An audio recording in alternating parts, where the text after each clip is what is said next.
سلام بینندگان عزیز، برنامه اخباری آزادی را با خبرهای آخرین تاجیکستان و جهان من مومین احمدی از استودیوی مرکزی رادیو آزادی در پراگ پیشکش شما میکنم. امروز 8 ایول است. نخست توجه کنید به سرخط موضوع برنامه. پارلمان اروپا در رابطه با حادثه های بدخشان قطعنامه صادر کرد. مخالفان میگویند قطعنامه این اتحاد تأثیری به حکومت تاجیکستان ندارد. ما از حکومت تاجیکستان می‌خواهیم ضمانت بدهد که مقامات انتظامی بر اساس مقررات قانون فعالیت کرده به حقوق انسان و آزادی‌های بنیادی احترام بگذارند. شینزو آبه سروزیر سابق ژاپن که به سویش تیر پرانده بودند از زخم‌های برداشته در بیمارستان درگذشت. ماه ایول در تاجیکستان ساکنان معاشی بلندتر میگیرند ولی با بالا رفتن نرخ محصولات آن را برای زندگی ناکفایه میدانند. 800 سومون اویلیگ میگیریم. بودجت ما همون طبیعی است، فقط نرخ بلند نکنه. واسه ما اویلیگ گرفتگی نیستیم، اونجا میبینی که بازار نرخ برداشتگی. وکیلان پارلمان اروپا در نشست رویدادهای خارق و روشن بدخشان را که در نتیجه آن 10 نفر کشته و بیش از 200 کس دستگیر شدند بررسی کردند. آنها روز 7 ایول قطعنامه را قبول کرده چند خواست خود را از حکومت تاجیکستان بیان داشتند. خلاصه اش را همکارم کیومرثی عطا میگوید. پارلمان اروپا از تلفات در جریان تظاهرات در بدخشان ابراز تأسف کرده حکومت تاجیکستان را برای سرکوب خشونتبار اعتراضگران، خبرنگاران و دیگر فعالان مدنی محکوم کرد. شهر خارق و ناحیه روشن بدخشان ماه می امسال شاهد تظاهرات مردمی ناراضی و عملیات به گفته مقامات ضد تروریستی بودند. در قطعنامه‌ای که روز 7 ایول قبول شد، پارلمان اروپا از حکومت تاجیکستان خواسته است به حقوق و آزادی‌های بنیادی آدمان در بدخشان و گوشه‌های دیگر کشور احترام گذارد. اتحاد اروپا وضع در ولایت مختار کوهستان بدخشان را همواره پیگیری می‌کند و ما از سرکوب فعالان مدنی، خبرنگاران مستقل در ولایت و فراتر از آن در تمام کشور عمیقاً نگران هستیم. ما از حکومت تاجیکستان می‌خواهیم ضمانت بدهد که مقامات انتظامی بر اساس مقررات قانون فعالیت کرده به حقوق انسان و آزادی‌های بنیادی حتی در زمان بحران‌های امنیتی احترام بگذارند.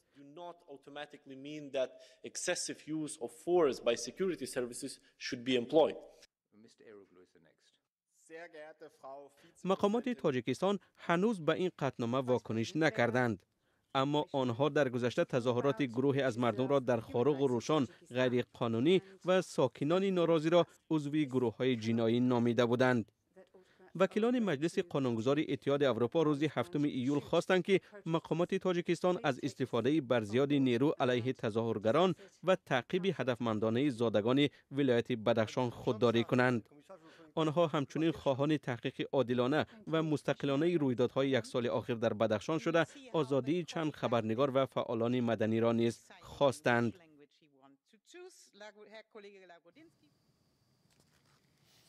خلاصه قطعنامه پارلمان اروپا در پیوند به حادثه‌های خونین بدخشان بود. درباره این قطعنامه پیش از برنامه با علیم شیرزمانov فعال مخالفان در خارجه صحبت داشتم و از او پرسیدم که برداشتش از قطعنامه چیست، تا کجا آن واقعیت را نشان داده است. قطعنامه خوب است، لیکن قطعنامه سر وقتی نیست. اگر چنین تحریماتی که امروز نسبت روسیه وارد شده سال 2014 وارد می شدند، امروز ما جنگ اوکراین را نمی داشتیم و اگر چنین قطعنامه سال 2012 یا از اون هم پیشتر پخش می شدند، شاید امروز ضرورت چنین قطعنامه نمی بود و ما هر لحظه این سازمان‌های بین المللی هر لحظه از حیات عقیب میمانند. امروز علاکه همین رژیم ها پروای چنین قطعنامه را ندارند. از علیم شیرزمانov همچنین پرسیدم که تا کجا این قطعنامه میتواند تأثیر به سیاست‌های حکومت تاجیکستان داشته باشد و تا کجا حکومت آن را جدی میگیرد.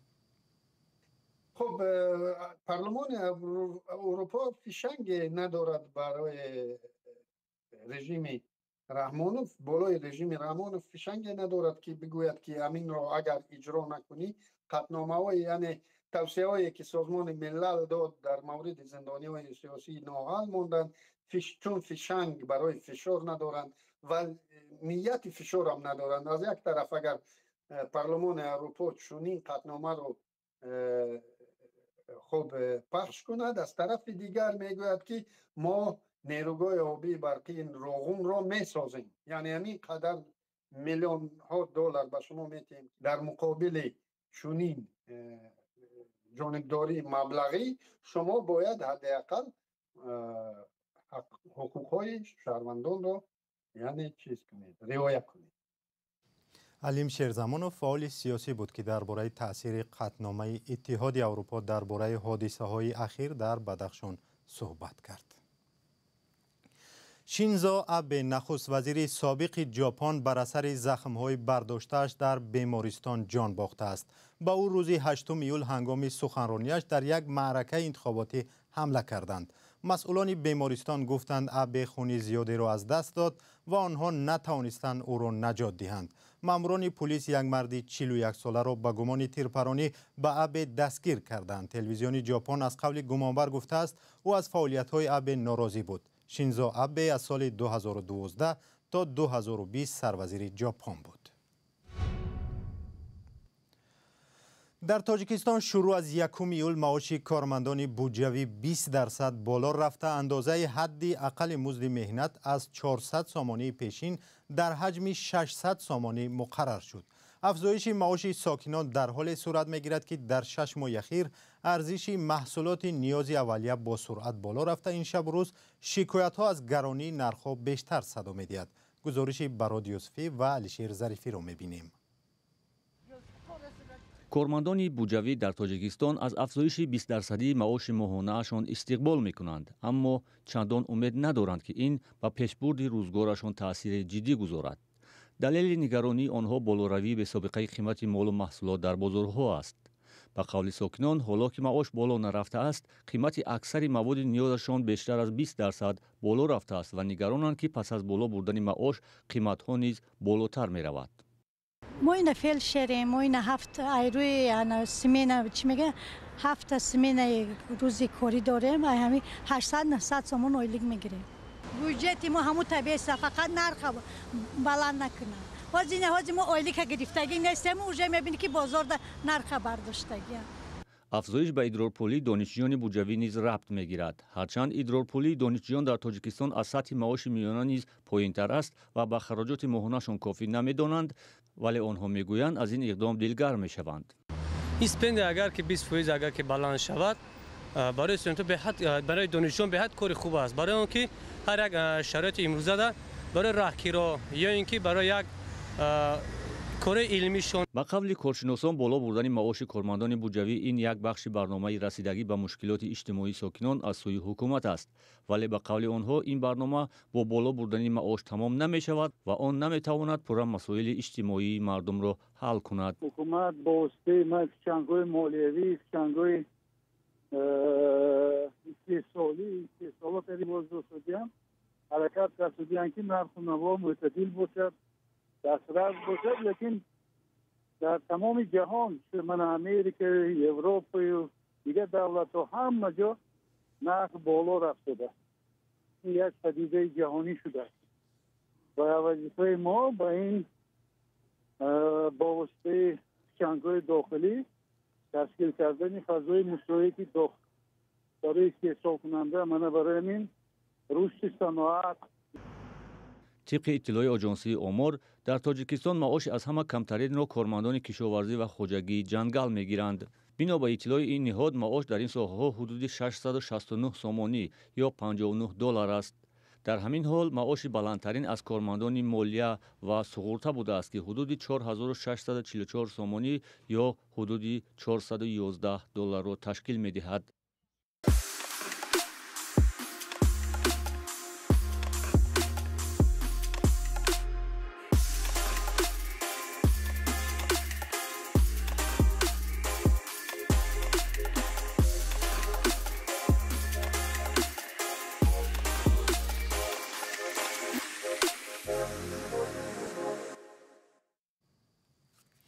ادامه برنامه. در برخی از شهرهای تاجیکستان مقامات تلاش کردند که پیش راه بالا رفتن نرخ‌ها را بگیرند. از جمله در شهر باختر مقامات برای 2 روز محصولات نیاز اول را به فروش گذاشتند و میگویند نرخش از بازار پایین‌تر است. اکثریت به این باورند که چنین تصمیم‌های موقتی برای پایین کردن نرخ تأثیری ندارند. همکارم علیشیر ظریفی گزارش می‌دهد. سعیدова بیبی خطیچه ساکن شهر باختر است. او در فروشگاه مخصوصی محصولات ساحه کشاورزی برای خانه‌اش خرید کرده است. مثل بیبی خطیچه دیگر ساکنان شهر به شتاب به اینجا آمدند که برای عید خرید کنند. ما سبزی میگیریم، پیاز میگیریم، کارچکا میگیریم. آرد و روغن، میوه و سبزیجات و دیگر محصولات اولیه برای دسترخوان ایدانه ساکنانی که امکان خریداری با نرخ گران را نداشتند. این فروشگاه دیروزه با تشبث حکومت شهر باختر به خاطر عید قربان راه اندازی شده است. بازارهای حاجی شریف، فراوان و چند شرکت کشاورزی محصولات مختلف را برای ساکنان پیشنهاد کردند. نرخ بازار تا 3 سوم ارزان، 1.5 سوم تا 3 سوم ارزان کردیم. گوشت 58 سوم فروختیم. تخم 1 سوم فروختیم. دانشه. ماه‌های اخیر نرخ آرد و روغن و دیگر محصولات بالا رفت. تخم در اینجا 30 سوم پچکش در بازار 40 سوم. انگور 10 سوم در اینجا من خریدیم 4 کیلو انگور 4 سوم گرفتیم.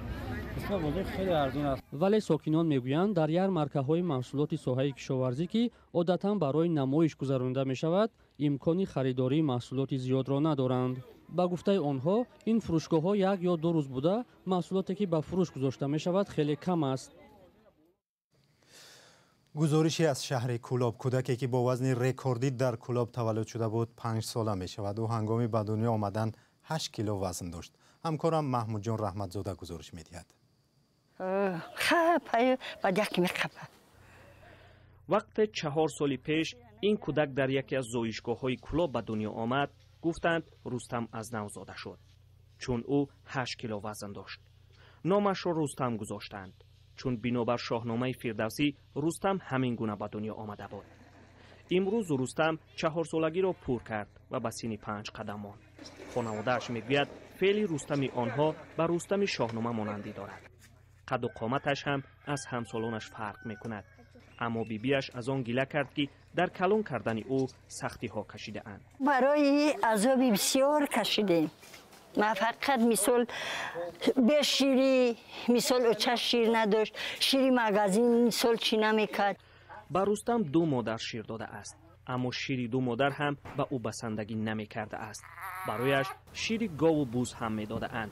پزشکان یا طبیبان هنوز زمانی زایده شدنش گفتند چون این طفل با این وزن در تاریخ تاجیکستان باری اول به قید گرفته می شود. تولد رستم سر و صدای زیادی را در کلاب و منطقه به بار آورد. هر نفر میخواست درباره او و مادرش تخمینه معلومات داشته باشد. رادیوی آزادی از آن واقعه گزارش داده بود. حالا خواستیم زاد روزش را تبریک گوییم. سر و صدای زیادی هم پخش شد که خانواده رستم از مقامات تحفه های زیاد دریافت کرده اند. اما بیبی رستم گفت که گرفتن تحفه یک طرف است، حتی از مقامات کسی به سراغشان نآمد. یگان کس خبر نگرفته، خانه مونی اومدگی نیست. این بگه که به ما بریم همین چی هول دوره چی خیلی در اینه که 4 سال بود میشه اینه 8م ده سال 5 میزگره ما خودم ندیدیم. اسکندرشاه خدای نظروف پدر رستم بعد از 3 ماه تولد او به روسیه برای کار رفته است. 4 زادروزی پسر پهلوانش به پدر میگذرد. خانواده‌اش میگوید که اگر پدر کار نمیکرد و پول نمیفرستاد احتمال رستم گرسنه میماند و برای طبابتش پول نمیافتند. حالا بیبی از رستم پهلوانی خردکک آینده نیک را انتظار است. محمود جان رحمتزاده، آزادی، کولاب. جان دل جان گفتم گفتم. پایان برنامه. مقاله های خواندنی و نوار و عکس های دیدنی بیشتر را در وبسایت azadi.org و صفحه های رادیو آزادی در فیسبوک، اینستاگرام، تلگرام و توییتر بخوانید. تا دیدار، خدا نگهدار.